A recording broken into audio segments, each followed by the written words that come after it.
So, thank you very much, and I like to express my deep and sincere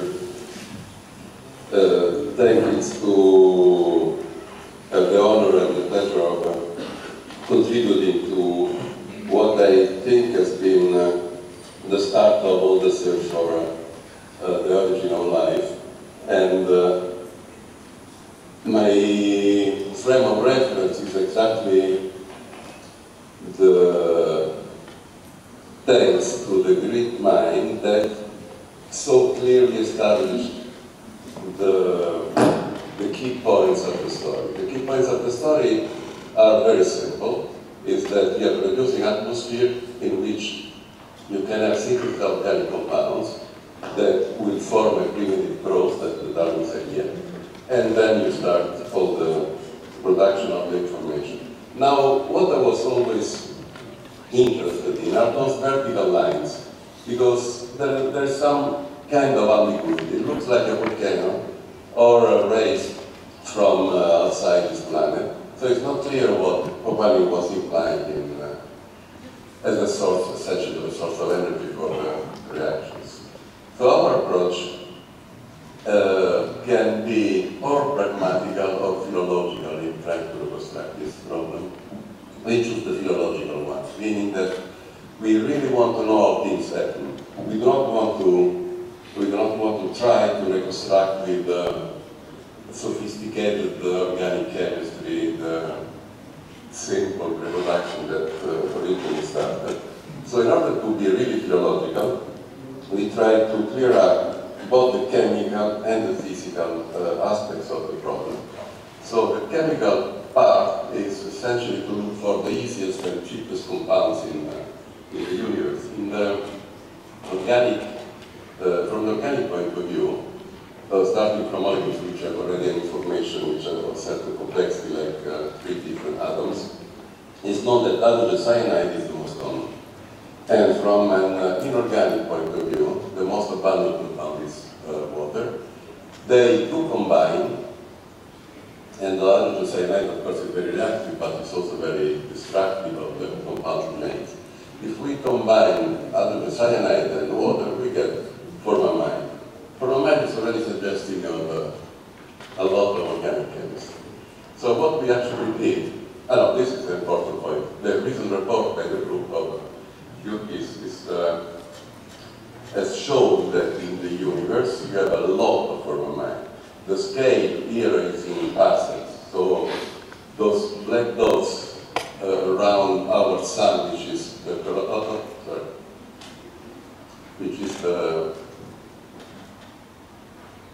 the cross there, that's where we are. These black dots are huge clouds of formamide. So the compound is very abundant. And now I will follow this scheme.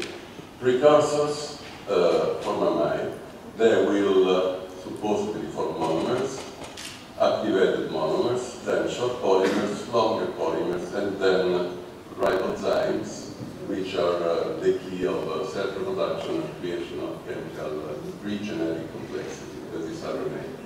So what we did is essentially, given that formamide is so abundant and easy to make, we reason if we leave it alone and we put it in presence of catalyst, will it produce nucleic acid bases, acylglucosides, amino acids, carboxylic acid, and sugars?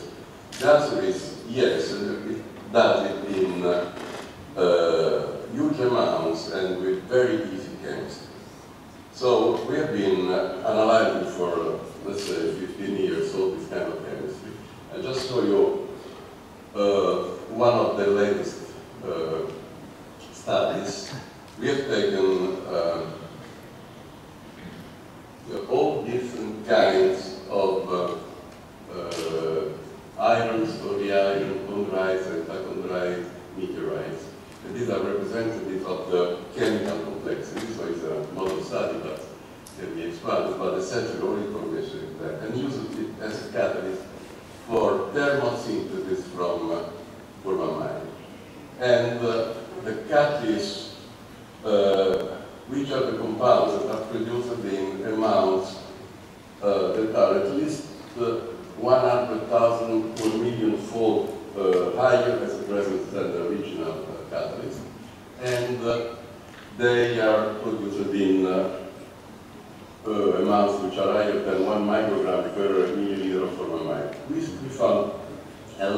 different compounds. Just briefly, so as a nucleic basis, we found essentially the most interesting ones: cytosine, uracil, adenine, and guanine, and a lot of other things in different amounts. Here in horizontal, we have the kind of catalyst, and in vertical, the kind of compounds.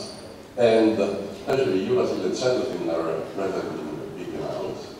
And we, of course, reasoning that this is not a big surprise because Gerber and Miller and Mauro already had opened this kind of chemistry, but not using formaldehyde and not using these catalysts, so the synthesis were essentially limited to purine and adenine. Of course, that was extremely important as a theoretical point. So, reasoning that during the years, starting from 2001, this chemistry of formaldehyde could lead in presence of terrestrial catalyst to the presence of cytosine, adenine, thymine, isoxanthine, and phosphorylation of the leukocytes, etc. So we thought that essentially the formation of nucleic bases is something that is not a problem at all. The formaldehyde is stabilized in the next level of complexity upon reacting by thermal energy with specific catalysts. Okay, so what we also found are condensing agents. You know that if you take two monomers and the polymerization of the monomers implies the release of water, you don't have this reaction easily occurring in water. So this is the free energy experiment. But Corana found that if you have carbon in the reaction, you suck up water, you make urea, and then you make the polymers. Now we found that this condensing agent, carbon-emitted urea of this second cycle, are produced along with nucleic bases and along with a lot of carboxylic acids, essentially pyruvic, malic, glutaric, oxaloacetic, succinic, and they're all made. And these acids are the simple part of the DCA straight or reverse cycle. So also this part of pre-metabolism is present along with bases. What about amino acids? Amino acids are also very easy and cheap to make. Synthesizing the presence of amino from formaldehyde, because glycine, valine, leucine, alanine, phenylalanine, and everything is there. So this is the Miller experiment made from easy and abundant source in the present. So whatever meteorite you put your hands on, it works. With specificities, differences, the chemistry can be elaborated, but essentially it's a very standard and easy process. It's an abundant process. Okay, so what about energy? Now this is something I'm especially proud of because it's very simple. Now, the sun is creating energy. The energy is spreading around.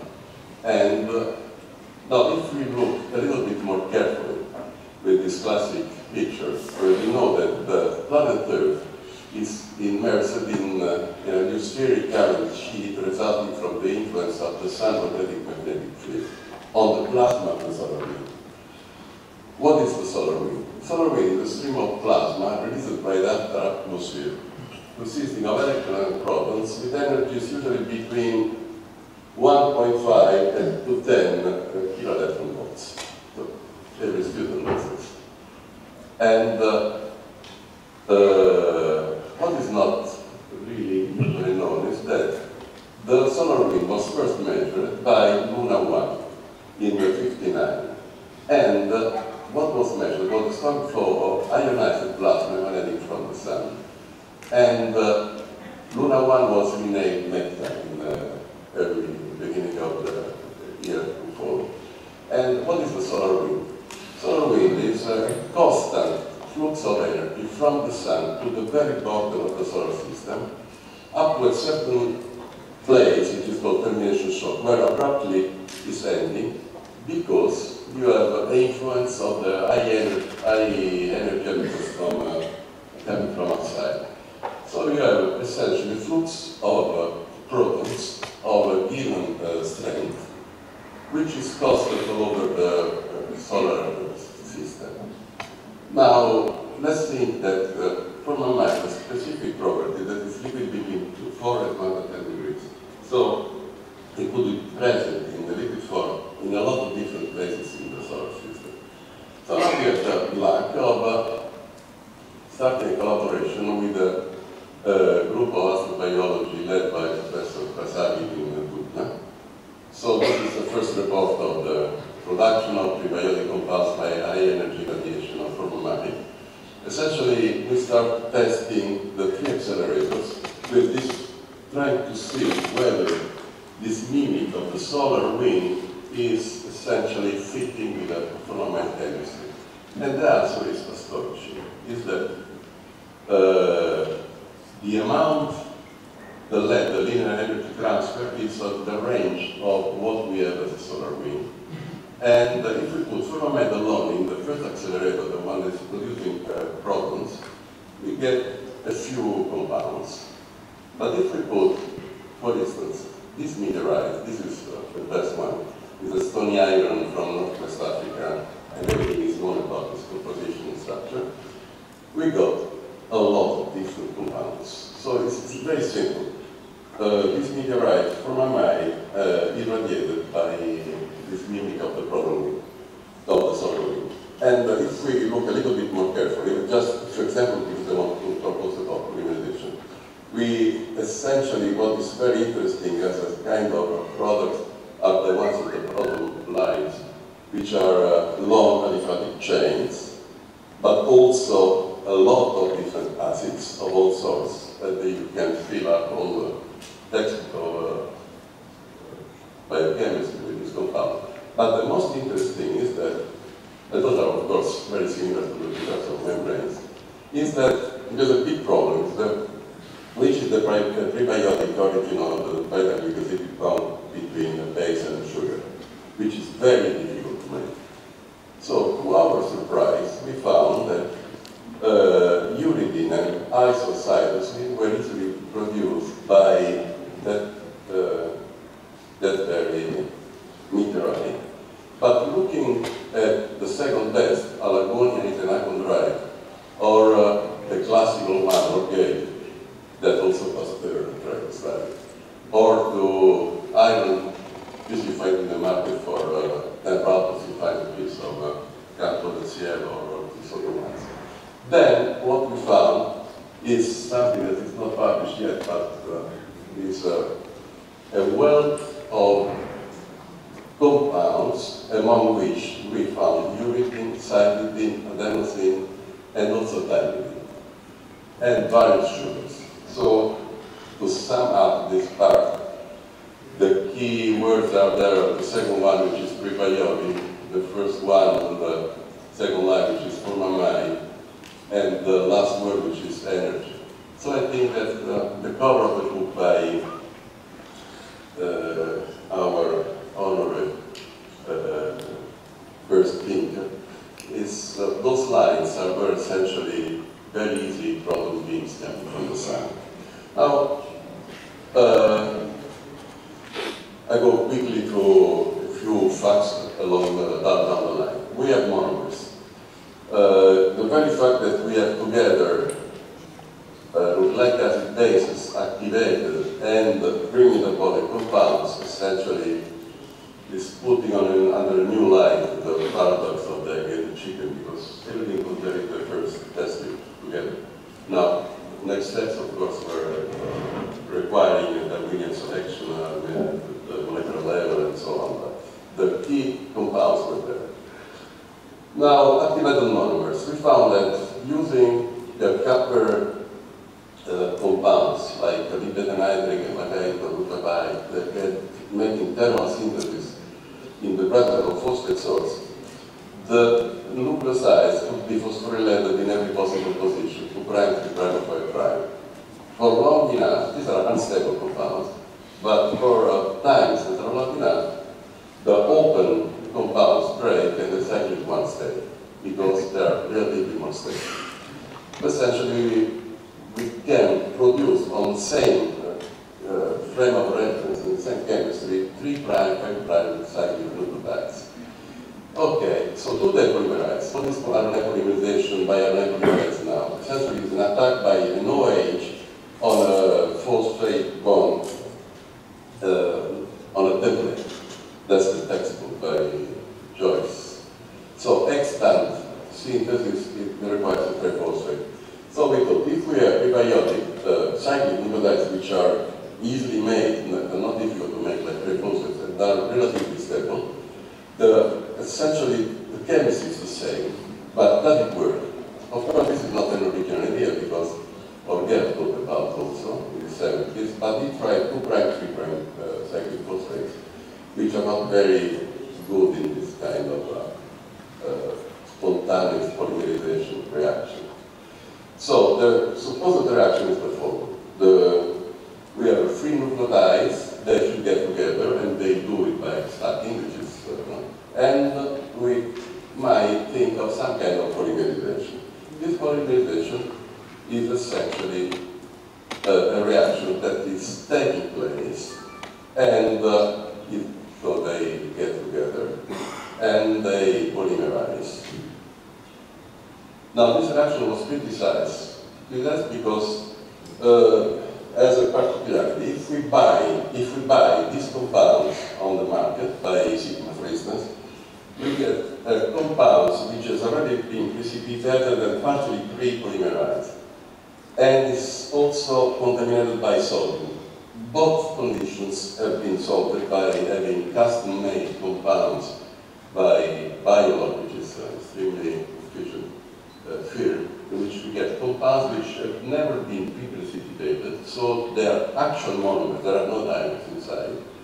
And we could find, by several kinds of techniques, essentially, which all the techniques you can think of, we could find the actual polymerization of cyclic G and P, and less efficiently of cyclic A and P.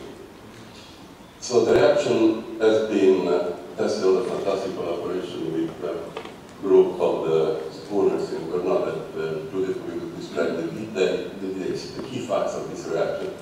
So it's an hexatonic reaction which is easy to reconstruct, easily you can say that afterwards. It can be reconstructed in extreme detail. And the other breakthrough was is due to the German group by Lindsey Brown, who found that the reaction occurs also in dry, more efficiently. And occurring in dry means that you can invent conditions of wet and dry with a sort of initial PCR that is actually, which has not been done, but we are working on it, which is actually trying to reconstruct a sort of scenario, of credible prebiotic scenario. The key fact is that these things polymerize spontaneously, not to extreme length, they make up to 30 nucleotides. So the other question is, this is interesting, dry versus liquid. So the reaction in dry is more efficient than in liquid, by at least 20 degrees and by 90 degrees. Cyclic C, but I have no time to discuss it. Cyclic makes under radiation in Buchner makes up to trimers, so the principle is there. But what I'd like to spend a few minutes on is the creation of long polymers and the actual ribozyme activity of these spontaneously made molecules. Long polymers means that you make short polygomers, then you have to ligate them. So you have polymerization, ligation, and post-catalysis. That's a feature that I stolen from Judy. And these are the original observations. If you have an OH of, let's say, poly C and a phosphate of a poly G, you can imagine that they bind. They actually do. So the OH attacks the terminal phosphate or the subterminal phosphate. If you attack the terminal phosphate, you have formation of dimers. Extremely efficient, very simple. It's an OH that attacks the phosphate. And you may require a coadjuvant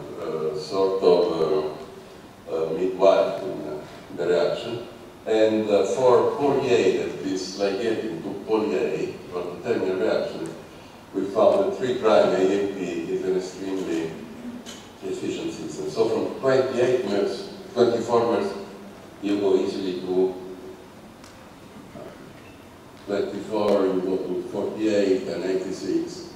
Or if you start mixing length, like